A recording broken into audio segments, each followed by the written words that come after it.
Oppa, o'xshadi. Zo'r bo'ldi. Nima bo'ldi?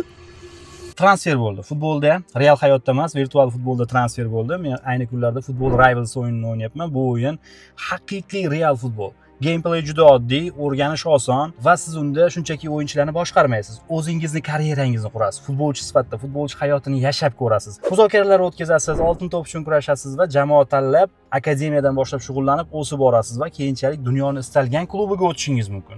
Va bu real rejimda bo'ladi. Siz bitta o'yinda 11 ta futbolchini boshqarmaysiz, o'zingizni boshqarasiz, qolgan 10 tasi qaysidir insonlar bo'ladi. Men hozir O'zbekiston ligasida Sirdaryo jamoasiga qo'shilgandim. Endi nasib bo'lsa Italiya klubiga o'taman. Bugun esa bugun tunda Milan bilan o'yinimiz bor. Sirdaryo jamoasini aynan mana shunday live matchlar shunchaki adrenalinli bo'ladi. Football Rivals'ni barchaga o'ynashni tavsiya qilaman. Aynan mana shunday game'larga qiziqadiganlar albatta bu o'yinni o'ynab ko'rish kerak bo'ladi. Juda ham zo'r o'yin. Google Play Market hamda App Store'da bor. Marhamat, yuklab oling, o'ynash mutlaqo bepul.